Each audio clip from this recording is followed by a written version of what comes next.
Thank you to Jewish Federation's board leadership and to our president and CEO, Eric Fingerhut, for joining us today. We're grateful for today's title sponsor, the Sephardic Foundation on Aging. The Sephardic Foundation on Aging began 75 years ago as the Sephardic Home for the Aged, which grew into one of New York's premier nonprofit nursing homes serving the Sephardic and wider Jewish community. In 2015, the home was sold, and the organization transformed from a grant-making organization to a foundation dedicated to supporting older adults around the world. Its work addresses critical needs like end-of-life care, mistreatment of older adults, dementia care, and combating social isolation. We're honored to welcome the Foundation's board leadership here today, Dr. Joe Halio, Mr. Michael Lopez, and Mr. James Caspi, along with Joshua Hoffman, the Foundation's executive director. Thank you for your support.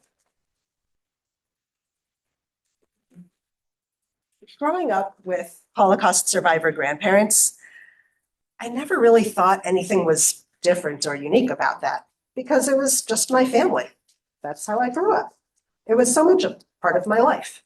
My grandpa told me bedtime stories about hiding in barns and escaping Nazis. And that didn't feel like trauma to me because it just was. And to be sure, I knew that my grandfather's younger sister, father, mother were murdered, but it was in the past. And he had a perfect family now, including me, his only granddaughter. But on occasion, he would try to make me understand. He would take my hand, in his hand, touch it to his head and say, "Can you feel here where it's indented?" That's from when they hit me with a rifle. "And can you see on this hand, the dots on this hand? That's from when I jumped from a moving train." I couldn't acknowledge his wounds. I could feel where his head was indented, but I said, "It feels the same to me. Both your hands look the same to me." They didn't. But I couldn't acknowledge his wounds because that would somehow, to me, invalidate the wonderful miracle that he survived and rebuilt, and there's a new family, and his life is so wonderful now. I wasn't willing to go there with him, but I did feel responsible, very responsible. I felt responsible for remembering their stories, and I still do, and for keeping that memory alive and infusing it into the work that we do every day. Life with the Holocaust in my family's background was so normal that I didn't even realize my grandparents had accents. It wasn't until a sociology project in college where I transcribed their stories. I recorded their stories on a tape recorder, and then, those tape recorders and go like that. And as I was typing out their words, I thought, they have accents. I never even realized. I take seriously that responsibility that we have to learn from survivors, to listen to them, to see and understand what are the circumstances today that can make them thrive.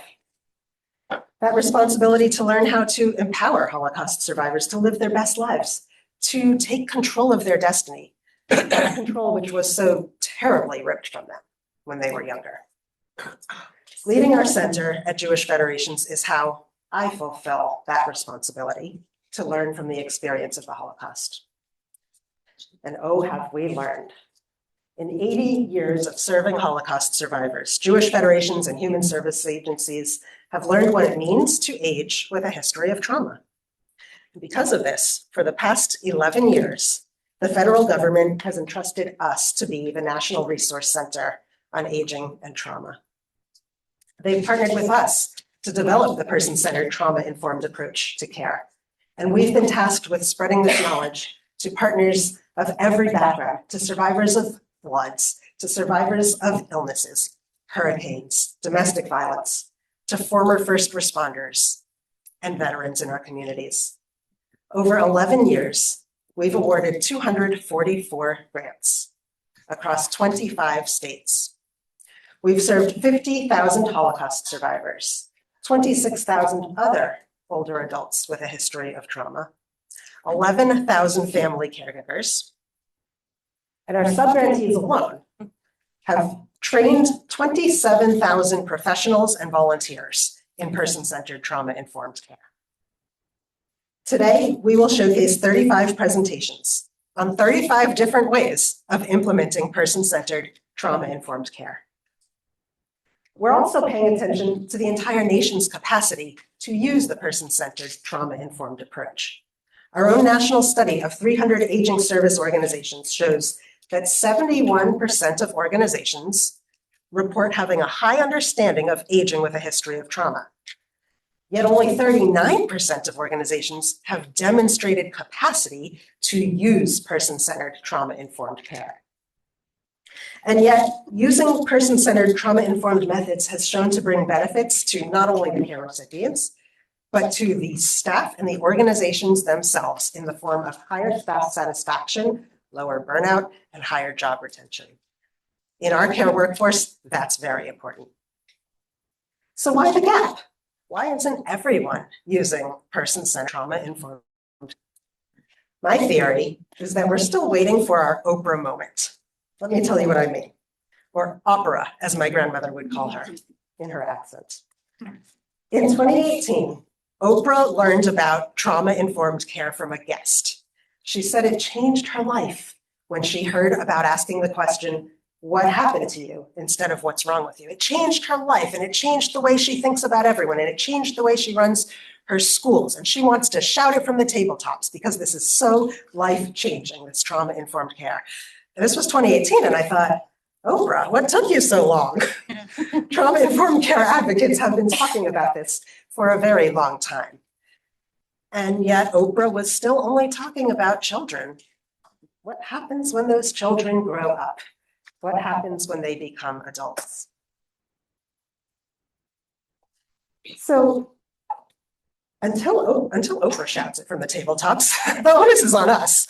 We need to shout it from the tabletops. We know that today's Holocaust survivors were children during the war. And we've seen from the lucky ones what it meant for them to age with a history of trauma, to grow up, to raise families, to have careers, to retire, possibly to relocate, to lose loved ones. We've seen how the lucky ones can thrive, and we've also seen some of the unlucky ones, those who had depression, those who used substance use, those who led to suicide. We've seen it, and so we need to shout from the tabletops that aging with a history of trauma is a public health issue. Older adults have not had their Oprah moment yet. And until they do, it's on us. We have to talk about trauma and how it impacts us as we age. We have to talk about person-centered trauma-informed care. And I call on each of us to be our own Oprah, to shout it from the tabletops and make sure that trauma is acknowledged as a public health matter, so that person-centered trauma-informed care becomes the universal strategy for serving every older adult everywhere. This is why the partnership with the federal government with ACL is so critical. It brings aging with a history of trauma to the map. Research from the VA shows that 90% of older adults will have experienced a traumatic event by the time they reach 65. It's pretty much everyone. If I've learned anything from our work in this field, it's this. In most cases, trauma is hidden. It's buried. It's covered up. It's laced with shame. But it matters. It means the difference between engagement and shutting down. The difference between walking toward help and hiding from help. If trauma is buried, we miss it. If we miss it, we can't help. So we have to know that it's buried, assume that it's there, and use person-centered trauma-informed methods, even if we don't know what that trauma is, especially when we don't know what that trauma is. Thank you.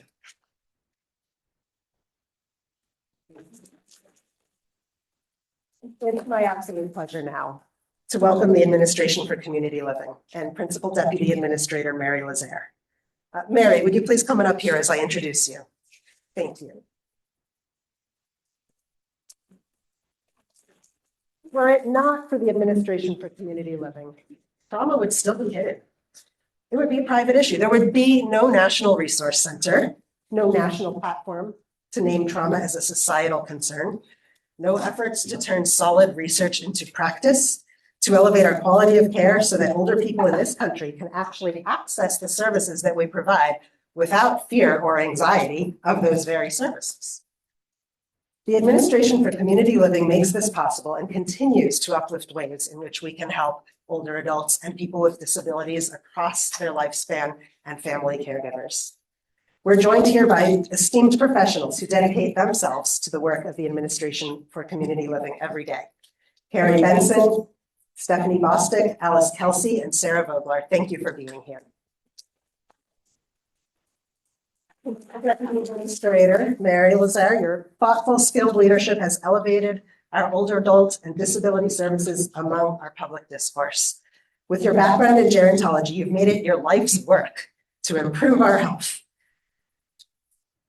You care so much about the caregivers, the backbone of our care system, and that is so important. You've led at Lutheran Senior Services, Ascension Health, BJC Healthcare, and the Jewish Center for the Aged in St. Louis. And we are so grateful to have you at the helm of the Administration for Community Living, guiding us through thick and thin, keeping your data-tuned eye on the latest research, and helping us bring the most effective, scalable, and accessible ways to help. Thank you for joining us today. Thank you very much.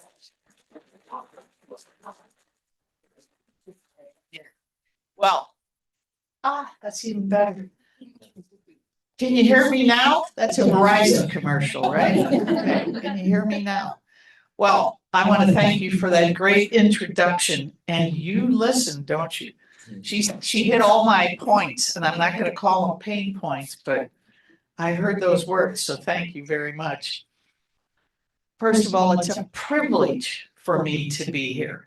We walked in the door and people were saying, "Oh, thank you for coming." And I'm thinking, "Oh, no, thank you for inviting me. It is a privilege to be here with you." Eric, it's great to see you again, sir. I thank you for acknowledging the wonderful, fabulous leadership of people here from ACL, the Administration for Community Living. They make those things happen. I do the talking, they do the walking. So I thank you for that. Privileges, many today. So not only to be invited to be here, but I see this lady over here who attended our caregiving event. I wish I had my dragon pin on today. I have it. I have a dragon pin. And I was privileged to receive one. So when you talk about caregiving, it's a privilege to talk on behalf of 63 million people, 63 million unpaid family, kinship caregivers who support the United States and support Americans all across this country, older adults as well as people with disabilities. And we want to acknowledge them because, one, it's a privilege to honor what they're doing. But two, it's because, as you said, they're the bedrock. They're the foundation. They're the behemoth of care in the United States. If I add up all the doctors and all the nurses and all the therapists, you don't get anywhere close to 63 million. So we have to support them, because if we don't support what they're doing, what happens? I mean, just think about that for a second. What happens if we don't support those 63 million? And growing, because the older adult population is growing. And by the time they're 65, they've experienced some trauma. We got a lot of trauma coming to us, a lot. So you recognize how important your work is and will be. So that's my other privilege, to acknowledge your work. So I'm looking out at this audience. Some of these faces are familiar to me, but it's your work that flows down right to the heart and soul of a person who's experienced trauma. So I want to thank you for what you're doing. It's lovely to be acknowledged for what we're doing, but what you're doing gets even closer to the person who's experienced trauma. So we thank you and acknowledge you for your work. I shared this experience with Eric and others who came to visit ACL with Carrie and I and other staff. So it was mentioned that I worked at a Jewish home. I was there for 19 and a half years. I'll take that half year because it was 19 and a half fabulous years of growth for me. What was interesting is I actually experienced trauma during that time there. And I had the privilege when in 1974, I met the first person in my life who was a Holocaust survivor and probably met close to 100 more as people transitioned from one home, a Jewish home in St. Louis, which was sold, and transitioned to the home where I was already working. And that was a little traumatic. That's not the trauma I'm talking about in my life, but it was a little traumatic for me to be introduced and working and around people every single day of my life who were Holocaust survivors. I never thought, just as you were learning from your grandpa, I never thought I would ever meet a Holocaust survivor. I was the Irish Catholic with a Greek last name running a Jewish home. I never dreamed that would happen. What a privilege that was for me, because that was where, as you talked about Oprah, that's where my growth started. My growth started when I learned that I walk into that building and I'm bringing with me, oh my God, I have problems with my kids and I have problems with my bills and oh, my neighbors are such aggravation sometimes that, oh, my life is just full of so many problems. And then you walk in the door and there's a Holocaust survivor sitting there and you think, wait a minute, ding, ding, Mary. This person has lived through the Holocaust. Everyone in their family died, killed, murdered, atrocities. They lived through that. Not knowing a word of English, they came to the United States. They built a life, a family, children, a career. They helped build the United States. And now their family's gone, their spouse is gone, and they're in a nursing facility, right? Not exactly what we all dream of. And I walk through the door and they say, Mary, how you doing? What can I do for you today? Oh, you look great. And a big smile on their face. And I remember one day walking in going, I have problems? No, I don't have problems. I have created problems, but I don't really have problems. So I'm saying that because that when you said about Oprah, I go, oh, can I be Oprah? That was my growth. That was definitely my growth. But my growth was not possible unless I had met these people who had also experienced growth and and indeed support and love and caring. And so that's why it's a privilege for me to be with you here today, because what you're doing, whether they're a Holocaust survivor or another person who's experienced trauma, your work is changing their life and allowing for growth, for new opportunity, to get beyond the trauma, to experience comfort in their life. And so I acknowledge that to you. I said to Carrie on the way over here, because I always call it trauma-informed work. I mean, I'm short and sweet. And I'm sitting here going, Carrie, what are we calling this? The Holocaust Survivors Program is actually ACL, Person-Centered Trauma-Informed Services and Supports for Holocaust Survivors Program. How many of you can repeat all that? Right? But it's a great program. I just can't say all of it all the time.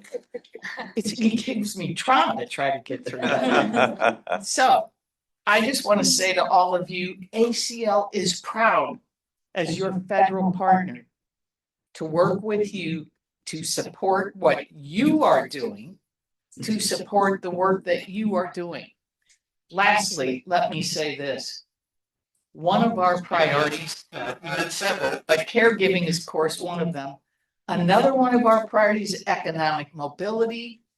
You allow for that when people get beyond trauma, right? Now I feel secure, better. I can, work. I can do my job. I can look for a job. I want to get connected to services. That's one of our priorities. How many people knew of ACL before you knew where money was coming from? Oh, gosh, real. That's normal, but it's not right. It's normal that people don't know what's ACL.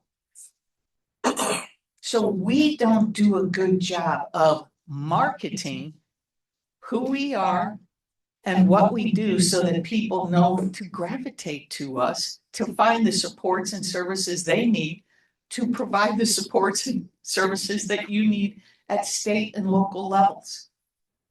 So my word to you is, as the money flows down, so should that thought. How do I market? Oprah's the ultimate marketeer. To me, she's the ultimate marketeer. I mean, who puts their face on a magazine every single time the magazine comes out, right? But she gets the word out. And that's what you have to do too. Not only do your great work, but speak about it. Shout it out. Get other people whose faces and voices people hear all the time to talk about what you do, so that a person with trauma hears, the person's caregivers hear, the neighbors hear. People must know what you're doing. So don't hide your light under a bushel basket. Let your light shine so that, we hear, hey, how'd you hear about that? Oh, my neighbor told me. How'd you hear about that? Somebody at work told me. How'd you hear about that? Oh, I heard it on the radio. You've got to. And I encourage people, pretend like it's your business and nobody's giving money. You have to earn your money. So every time you bring an informed trauma individual to you, it's like, yeah, man, business is booming. I've got another person. You have to think, wait, how do I market to get those people to me? So that's what I want to encourage you to do, is spend the money wisely, but let people know what you're doing. Let them know what you're doing. So again, it's my privilege to be here with all of you. It's my privilege to acknowledge the work that you do. And if not you, who? You ever heard that one before? I know you have. I want to thank you all for your great, great work.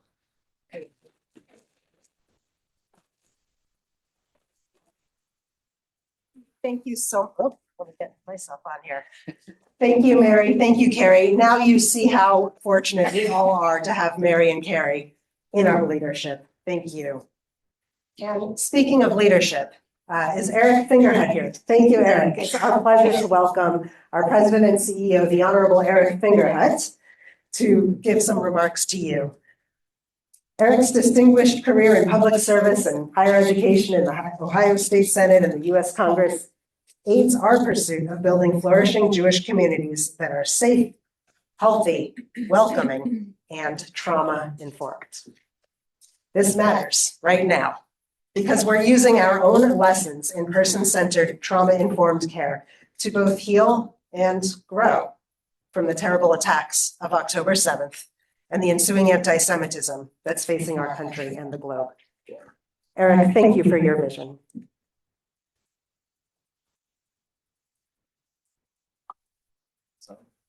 Good morning, everybody. Welcome to the Jewish Federations of North America Public Affairs Flagship Office. We're so honored to have you all with us today. Mary, thank you so much for being here. I know you said that you're here to thank us, but we thank you as well. The leadership of the Administration for Community Living, that's ACL, right?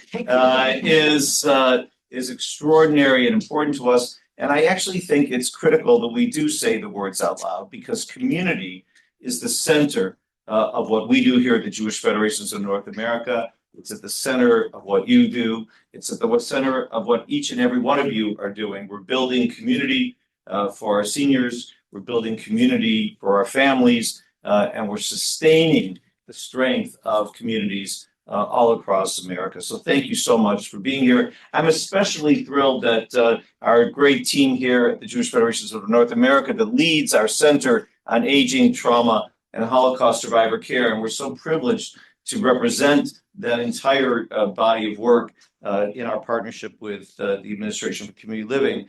I'm so thrilled that Shelley and her team designed this idea of a showcase for us all to participate in today. We all know that conferences are important. We learn from each other, we gather, we get to know each other, we build relationships with each other across our work.